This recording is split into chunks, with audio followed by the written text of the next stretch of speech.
უკვე 3 წელია ტელერადიო კომპანია თრიალეთი მის კერძო საკუთრებაში არსებულ ტერიტორიაზე გორის მერიისგან ითხოვს მშენებლობის ნებართვას. მერიაში შეტანილ განცხადებას ყოფილმა მერმა ვლადიმერ ხინჩეგაშვილმა კანონით გათვალისწინებული 20 დღის ნაცვლად 6 თვის შემდეგ გასცა პასუხი და სრულიად უკანონო თრიალეთს მშენებლობის ნებართვა არ მისცა.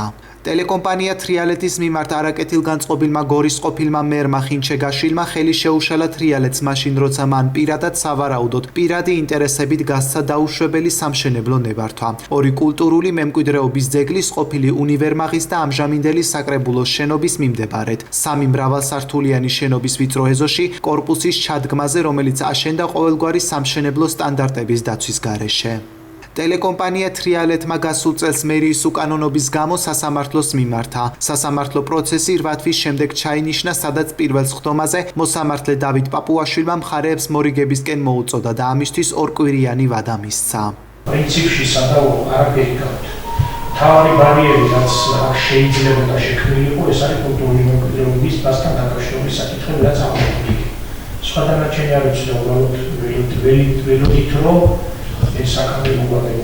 მორიგების მიმდინარეობის პარალელურად საქართველოში საკადრო ცვლილებები განხორციელდა და სახელმწიფო უსაფრთხოების სამსახურის ხელმძღვანელად გორელი ანრი ოხანაშვილი დაინიშნა. ოხანაშვილის დანიშნის შემდეგ მის მშობლიურ ქალაქში მერის მოვალეობის შემსრულებლად კონსტანტინე ბუზალაძე დაინიშნა, რომელიც არსებული ინფორმაციით სახელმწიფო უსაფრთხოების სამსახურის ხელმძღვანელის ანრი ოხანაშვილის მეგობარი, კლასელი და მეჯვარეა.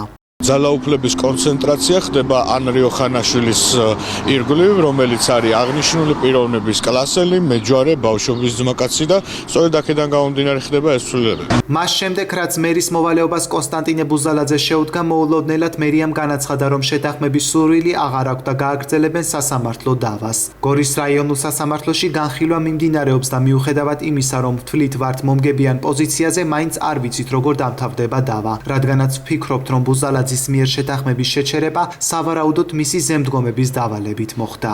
ჩვენ არ ვფიქრობთ, რომ ახლა დანიშნული და გამოუცდელი გორის მერის მოვალეობის შემსრულებლის პირადი სურვილი იყოს თრიალეთზე ზეწოლა, მაგრამ ვფიქრობთ ამ ყველაფრის უკან მისი ახლობელი საქართველოს სუსის ხელმძღვანელი ანრი ოხანაშვილი დგას, რომლის სავარაუდო მიზანი თრიალეთის სამუდამოდ გაჩუმებაა. ვაცხადებთ, რომ ვერ შეგვაშინებს ვერც ოხანაშვილი და ვერც გორის მმართველად მისი დანიშნული ნათესავები და თრიალეთი ყოველთვის ობიექტურად გააშუქებს ყველა ფაქტს, თუნდაც ეს ეხებოდეს ხელისუფლების მაღალი თანამდებობის პირების მიერ განხორციელებულ ნეპოტიზმის ფაქტებს.